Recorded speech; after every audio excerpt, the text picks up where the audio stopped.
अस्सलाम वालेकुम पाकिस्तान और ख़ास तौर पर शेरी सिंह।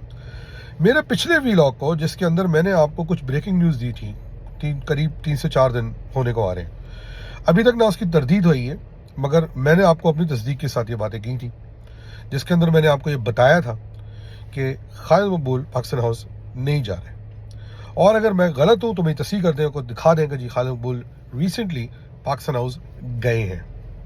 उसके अलावा दूसरी खबर जो मैंने दी थी, जिसके ऊपर बहुत लोगों को परेशानी हुई है, वो ये कि मैंने उसमें आपको बताया था कि खालिद मकबूल पिछले कुछ दिनों में अल्ताफ़ हुसैन से लंदन में मिलने गए थे और उनकी सपोर्ट मांगने गए थे। अब इसको यहीं पर छोड़ देते हैं, आगे चलते हैं। कराची की सियासत के अंदर अब वक्त आ गया है कि कराची की जो पॉलिटिशियंस और अच्छे लोग भी मौजूद हैं, ख़ासतौर पर एमक्यूएम के अंदर, वो अपनी बैकबोन दिखाएं और चीज़ों को दोबारा ऊपर लेके आए, ना कि लेट के और अपनी आपको अंडर सेल करके आ जाया करें, हुक्मनामे मान के जी हजूर करके आ जाया करें।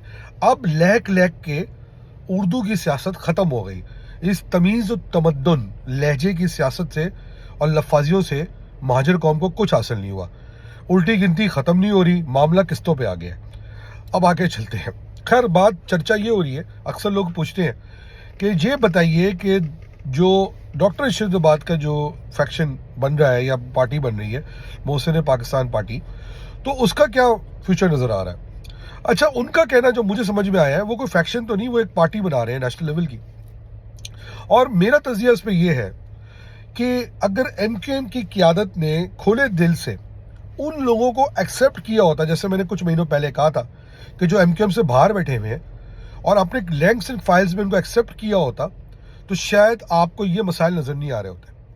आप दूसरों पे तो इल्ज़ाम लगा देते हैं, मगर आप ये भूल जाते हैं कि किस तरह एक एक करके एमक्यूएम के सीनियर रहनुमाओं को, बिल इंक्लूडिंग अल्ताफ़ हुसैन के, माइनस कर दिया गया। चले, अल्ताफ़ हुसैन के तो अपने मसाइल थे, मगर बाकी लोगों का भी सियासी उतनी हक था जितना बाकियों का था। आज बड़े आसानी से एमक्यूएम के अंदर कुछ लीडर्स, बिल शमूल खालिद मकबूल, दूसरों पर एंटी स्टेट होने का इल्ज़ाम लगा देते हैं और भूल जाते हैं कि ये इल्ज़ाम एक ज़माने में इनके ऊपर भी था। और इसी तरह वो बाकी लीडरों को कभी करप्शन के नाम पे या एंटी स्टेट के नाम पे या किसी एजेंसी के नाम काम करने के नाम पे पार्टी में शमूलियत से रुकवा देते हैं, और वो खुद भूल जाते हैं कि उनके राइट लेफ्ट में जो 2-3 लोग बैठे हैं, वो शायद कोई डिफरेंट काम नहीं कर रहे।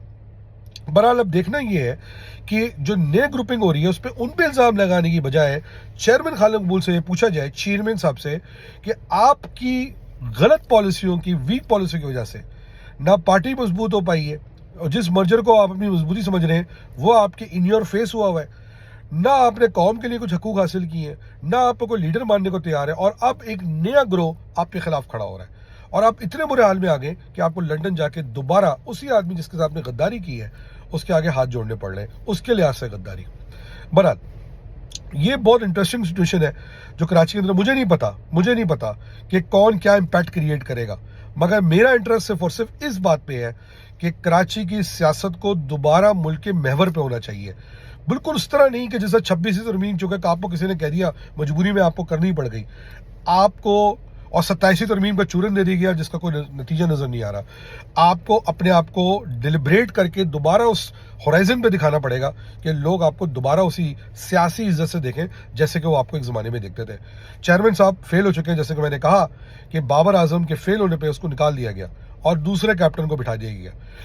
बुरा ना मानिएगा, अब शायद उनके जाने का वक्त आ गया है, बल्कि गुजर चुका है। जितनी देर वो रहेंगे तंजीम को सिर्फ नुकसान पहुंचाएंगे और कुछ नहीं। और भादराबाद जिस ऑफिस में, मैंने कहा, वो मुर्दा खाना था, उसको मजीद एक मुर्दा खाने में कन्वर्ट करेंगे और कुछ नहीं करेंगे सियासी तौर पे। दूसरी बात करते हैं हमारे प्यारे दोस्त बिलावल भाई की। बिलावल भाई ने पिछले दिनों लाहौर के अंदर जो पोल्यूशन की मिकदार बढ़ गई है, उसमें सीना ठोक के बोला कि भाई आप कराची आके काम कर लें। हजूर, कराची आके आप काम तो कर लें, मगर कराची के अंदर आपने इंफ्रास्ट्रक्चर की जो की हुई है, उसके बाद कौन आके काम करेगा। अल्लाह करे कराची में वापस धंधा आ जाए, मगर वो धंधा भगाने में आपका बहुत बड़ा हाथ है। और जिस पोल्यूशन पे आप फख्र कर रहे हैं, उसमें आपने कोई वो छोड़ा नहीं था मौका। आपके लोगों ने कचरा फिकवाया, पूरा खैर गंदा कर दिया, बर्बाद कर दिया, कोई काम नहीं किया आपने, कोई रोज छोड़ी नहीं है आपने। ये तो खुदा का शुक्र करें कि कराची के साथ समंदर है जो उस हवा को ले जाता है, और पंजाब की बैड लक ये है कि वहाँ समंदर की हवा नहीं आती, इसलिए वहाँ पर पोल्यूशन टिक गया। आपका कोई कमाल नहीं है, کیونکہ آپ کا کمال دیکھنے کے لیے ہم بھی سر مار مار کے ختم ہو گئے. ابھی جو ڈرامر بچھوا رہے ہیں, ڈامر کی ڈرامے بازی چل رہی ہے, وہ پہلی بارش میں جو ہے نا اس کے ان اللہ ہے و انا الیہ راجعون ہو جائے گا. دوسری بات, بلاول صاحب ناراض نظر آ رہے ہیں آج کل, اور وہ یہ نظر آ رہے ہیں کہ وہ یہ کہہ رہے ہیں کہ ان کو پنجاب میں کام نہیں کرنے دیا جا رہا, اور وہ چاہ رہے ہیں کہ ملتان کے اندر ان کو وہی پاورز دی جائیں پنجاب حکومت کی طرف سے جو کراچی میں ان کو ایم کیو ایم یا کراچی کے لوکل قیادت کو دینی چاہیے. اچھا بلاول صاحب وہاں پر تو طاقت دینے کو تیار ہے ہی نہیں, مگر ملتان میں اپنے لیے طاقتیں مانگ رہے ہیں. پتہ نہیں کس طرح کا دورہ میں آ رہا ہے. پھر بلاول صاحب نے پچھلے دنوں آج کل ایک نیا چورن شروع کیا ہوا ہے, اور وہ یہ چورن شروع کیا ہوا ہے کہ وہ اس کو جانتے ہیں اس کو جانتے ہیں. مجھے پیپلز پارٹی کی طرز سیاست سمجھ نہیں آ رہی, مگر جو پیپلز پارٹی کو ہم جانتے تھے وہ ہمیشہ سے چائنا کے قریب رہی. اب جو نئی پیپلز پارٹی بلاول کے آنے کے بعد ہے وہ امریکہ کے قریب ہے. دیکھتے یہ ہیں کہ چائنا کی طرف سے ہٹ کے امریکہ کی طرف جانے سے پیپلز پارٹی کو آخر کتنا فائدہ ہوتا ہے. مگر سوچنے کی بات یہ ہے, میری رپورٹس کے مطابق پاکستان کے کرتا دھرتا لوگ اس بات پہ خوش نہیں ہیں کہ پی آئی اے کی پرائیویٹائزیشن نہیں ہوئی ہے. میری رپورٹس کے مطابق انسکیجولڈ وزٹ کے طور پہ آئی ایم ایف کی ٹیم اس وقت اسلام آباد میں بیٹھی ہے اور سوال کر رہی ہے کہ پی آئی اے کی نچکاری کے اندر کیا ہوا. اب پی آئی اے کی نچکاری جو ہے کس سے سیبوٹاج کرائی ہے, وہ انہوں نے کرائی ہے جو ہمیشہ سے اس کے خلاف تھے. ہو سکتا ہے کہ وہ پیپلز پارٹی کے اندر ہو, اور ہو سکتا ہے وہ مسلم لیگ کے اندر ہو. نیز یہ کہ نچکاری تو ہونی ہے اور ہو چکی جانی تھی, جس سے پاکستان کی ساخت مزید خراب ہوئی ہے اور آگے مشکلات کریٹ ہو سکتی ہے. اس کو دیکھتے ہوئے مجھے لگتا یہ ہے کہ اگر ان معاملات کو صحیح نہیں کیا گیا تو مجھے حکومت بہت زیادہ ٹکتے نظر نہیں آ رہی. اور اسی لیے بلاول صاحب نے, بلاول ہمارا چھوٹے بچوں کی طرح ہے, اس نے پی ایم ایل این پہ اب دوبارہ اٹیک شروع کیا ہے, اور وہی کھیلیں گے ایک دوسرے کے ساتھ نورا کشتی, تاکہ کچھ سیٹیں ان کو مل جائیں کچھ سیٹیں ان کو مل جائیں. مگر مسئلہ یہ ہے ان کے گلے میں ایک ہڈی بسی ہوئی ہے, اور اس ہڈی کا نام ہے پی ٹی آئی, اور پی ٹی آئی کے لیڈر ہیں عمران خان. اور مجھے یہ لگتا ہے کہ جتنی یہ حکومت ڈیلے کرے گی اتنا عمران خان کو کتنے بھی پریشر کے باوجود, کتنا بھی پریشر ڈال کے ان کے لوگوں کو روکا جا رہا ہے, جب تک کہ وہ کوئی ایسا کوئی ریڈیکل خراب کام نہیں کر دیں گے ان کو پاپولر ووٹ ملے گا.